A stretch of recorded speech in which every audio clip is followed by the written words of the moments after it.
Former Argentinian President Macri plotted to intervene in Venezuela in 2019 under the U.S. guidance, according to a report by the Argentinian journalist Horacio Verbitsky, published on Sunday in local media outlets. Russia-Belarus joint military drills partially concluded, according to Russia's Defense Minister Sergei Shoigu.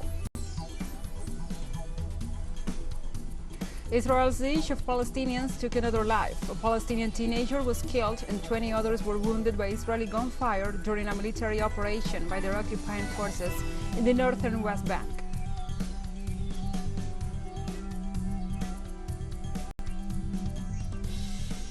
From the headquarters of TeleSUR English in Havana, Cuba, this is From the South.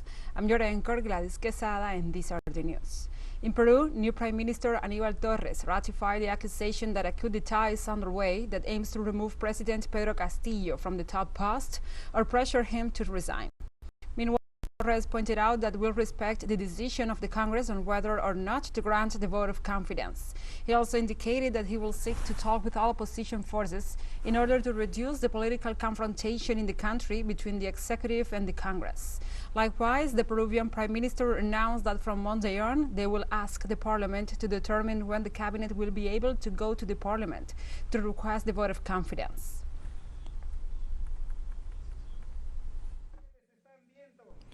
You can see it in the capital. A few congressmen do not want to recognize the triumph of Pedro Castillo, which is also your triumph. They want to disown him, and every moment they claim vacancy. They want vacancy. They work day and night for vacancy. In other words, they are coup plotters, and yet they call themselves Democrats. We stand our hands to them. We don't want to continue arguing. Instead, we rather discuss the national problems, to solve people's problems which have been postponed for 200 years of Republican life. We want to put an end to discrimination, because all of us who live in this land called Peru, we are equal. On Monday, China's President Xi Jinping and Mexican President Andrés Manuel López Obrador exchanged congratulatory messages to celebrate the 50th anniversary of the establishment of diplomatic relationships between the two countries. In his message, Xi noted that both China and Mexico are countries with time-honored civilizations and history, and the friendly exchanges between their people date back to ancient times. Since China and Mexico established diplomatic relationships half a century ago, especially since they forged a comprehensive strategic partnership in 2013, bilateral relations have been developing on a fast track, said Xi, adding that the two countries enjoy ever-deepening political mutual trust and enhance friendly exchanges and cooperation in various areas.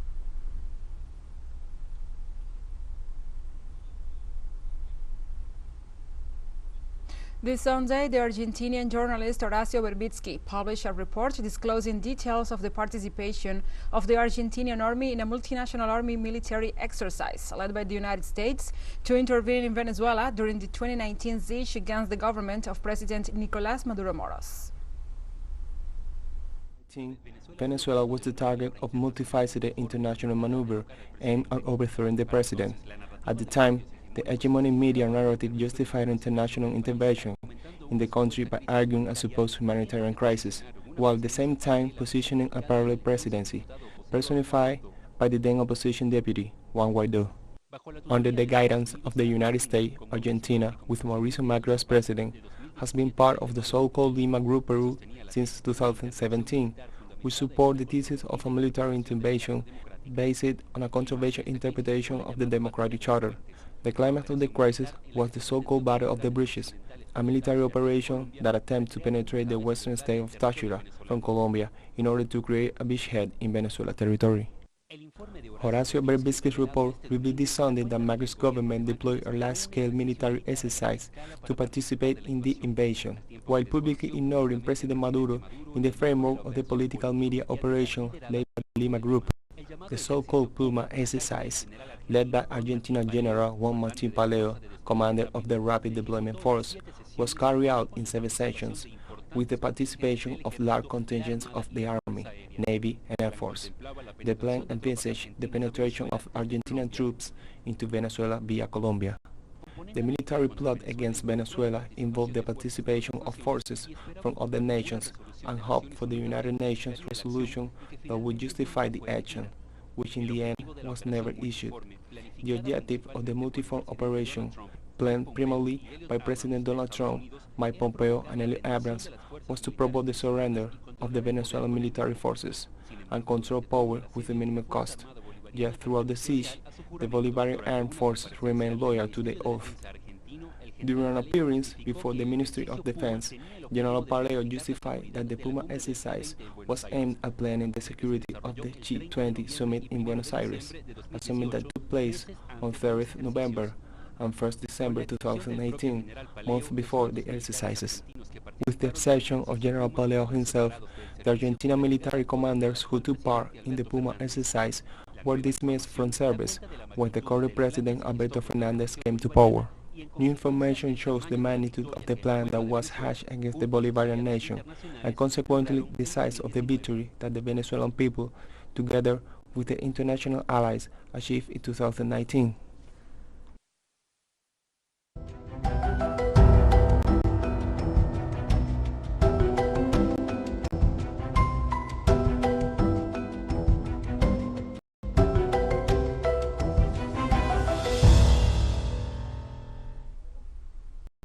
Now we move on to other topics. In Ecuador, Cotopaxi province, a landslide in the community of Yacuchaki destroyed 23 houses. The inhabitants of this community lived moments of terror and anguish after part of a mountain detached and buried 23 houses. Although no deaths or injuries were reported, the material losses were considerable. In addition, at least 1,500 people of 6 rural communities were isolated because of the landslide. The strong winter was affected the province of Cotopaxi for 10 days, where landslides and overflowing rivers caused damage to houses, roads, and other infrastructure.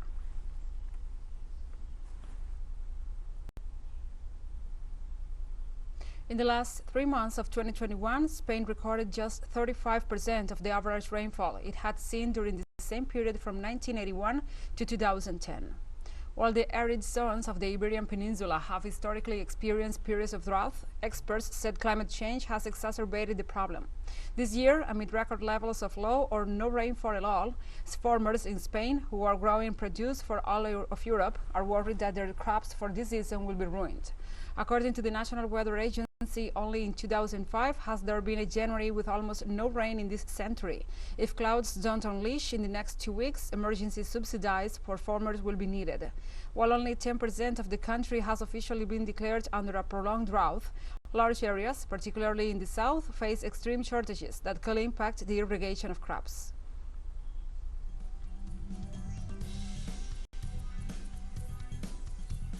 We'll take a short break now. Join us again after this.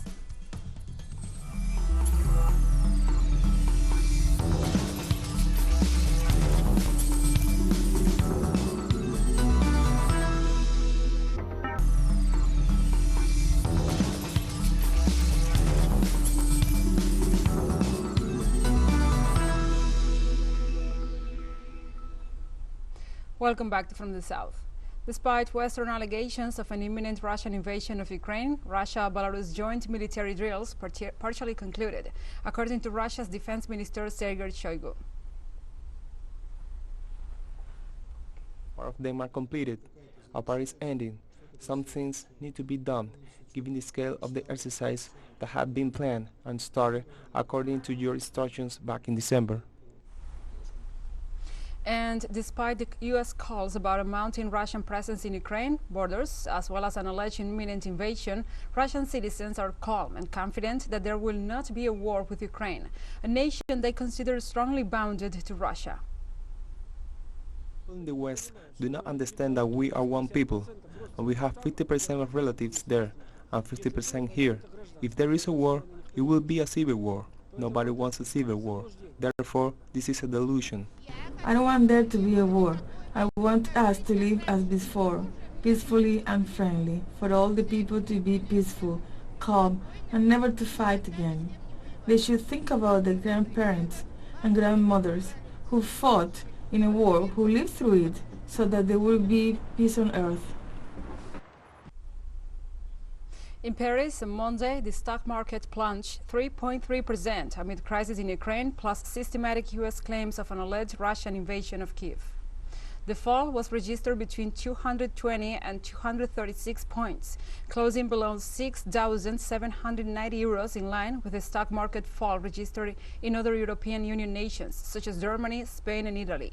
The Parisian market already suffered a drop of 1.27% on Friday due to concerns about inflation and the central bank's responses to it. This scenario worsened amidst the fears generated by Washington's accusations against Moscow of an alleged preparation by that country to carry out an invasion in Ukraine, claims that have been repeatedly rejected by the Russian authorities.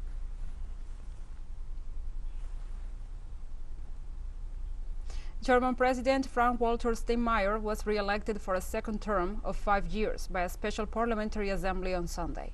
The president was re-elected with a big majority by a special assembly made up of the members of Parliament's lower house and representatives of Germany's 16 states. The re-elected president vowed that he will continue to work on strengthening democracy in Germany and help take away fears of the future, giving the country's citizens the confidence to handle the challenges ahead. Steinmeier also vowed to help heal wounds created by the coronavirus pandemic. Germany's president has little executive power, but is considered an important moral authority.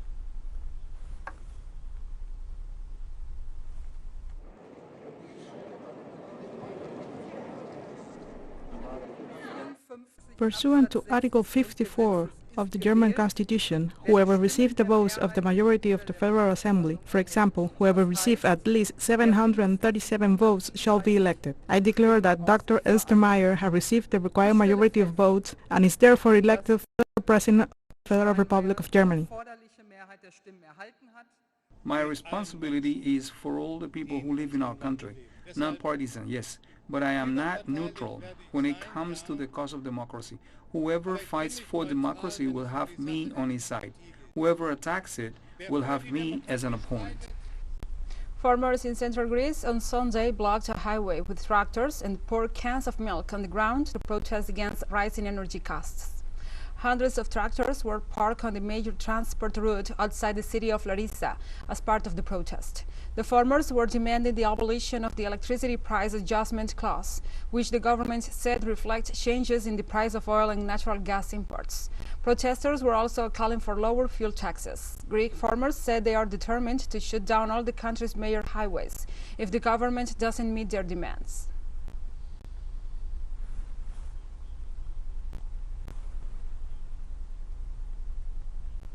Voters in Switzerland on Sunday rejected a campaign that aimed to make it the first country to ban experiments on animals.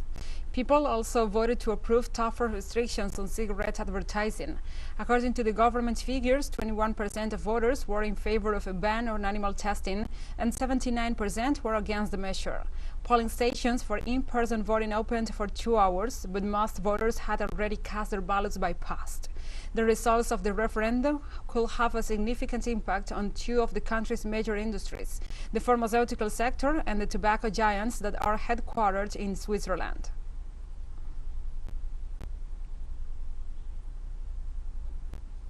In Afghanistan, central bank officials expressed their rejection of plans by the U.S. to seize their frozen assets in New York. The bank recalled that the country's investments abroad are made in accordance with international practices and belong to the people of Afghanistan. In addition to not accepting such measures, the bank is calling for the decision to be reversed and for the return of Afghanistan's foreign currency, while calling the move to injustice to Afghans. The announcement comes after the United States Treasury Department announced on Friday that it plans to block at least $7 billion US from the Afghan as part of aid and pensions to September 11 victims.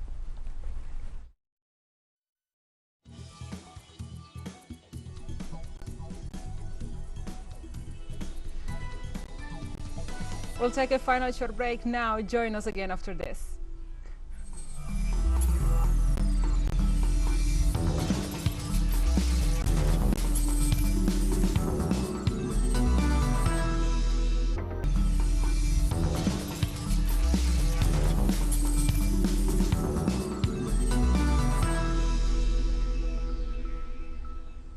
Welcome back to From the South. On Sunday, a Palestinian youth was killed and 20 others were wounded by Israeli gunfire during a military operation by their occupying forces in northern West Bank. The events occurred at midnight in the village of Silat al-Haritiya, near the city of Jenin. Palestinian Health Ministry confirmed that Muhammad Akram Abu Zalah, 17, died of head wounds caused by Israeli gunfire. Health authorities denounced occupation forces prevented ambulances from entering the locality to treat and transfer the wounded. The repressive episode took place after Israeli troops besieged the village, blocking all its accesses to a Palestinian citizen's house, which provoked a strong resistance from the population. According to local sources, the teenager's funeral will take place on Monday.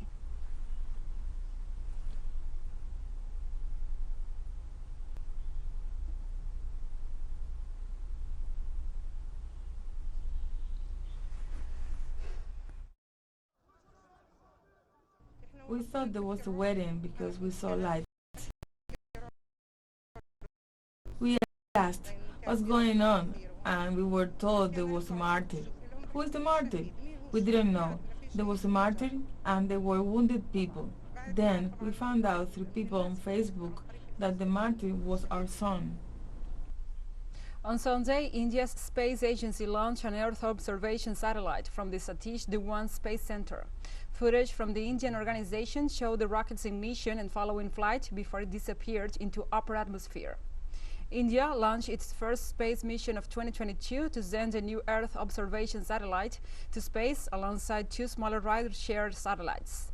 A polar satellite launch vehicle built by the Indian Space Research Organization launched the Earth Observation Satellite 4, EOS-4, into orbit from a pad at the Satish Dhawan Space Center in Chiratikora off the Bay of Bengal. The mission's main satellite will observe Earth after a related satellite was lost during launch in 2021.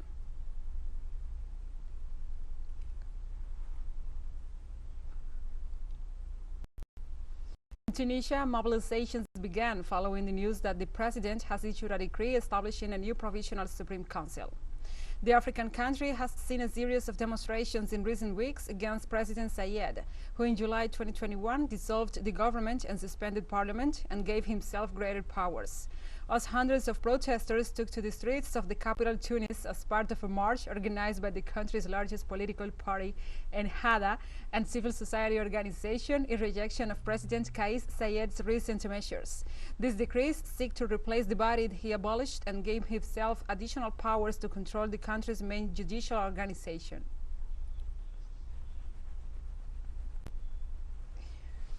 Movement, the political and democratic movement of the street continues with the same objectives and the same approach. If we defend the republic and democracy, this can only be through democratic mechanisms. If President Sayed has positioned himself against the will of his people, while we remind him that it is necessary to resume a democratic process, the change will only be possible through the mobilization of people. The democratic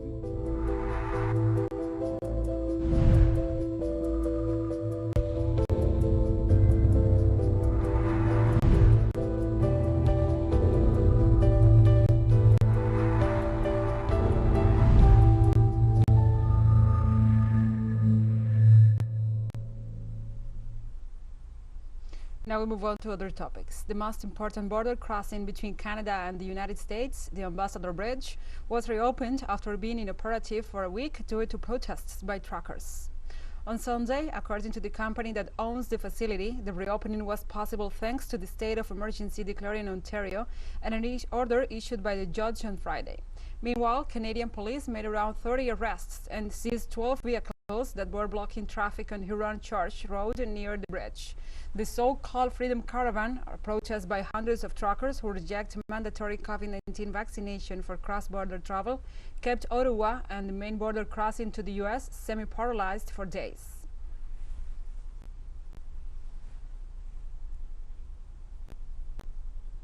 According to Malaysia Health Ministry, the country recorded more than 22,000 new COVID-19 infections, bringing the national total to more than 3 million since the beginning of the pandemic.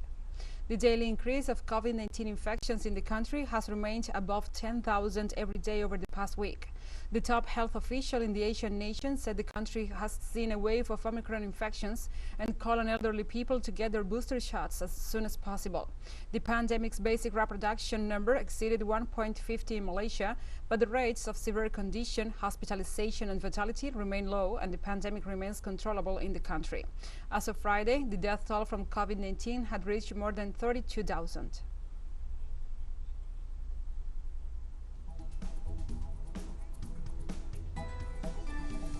And we have come to the end of this news brief. But remember, you can find this and many other stories on our website at telesurenglish.net. And also, if you feel so inclined, please join us on social media for all the latest news. We are on Facebook, Twitter, Instagram, and Telegram. For TeleSUR English, I'm Gladys Quesada. Thank you for watching.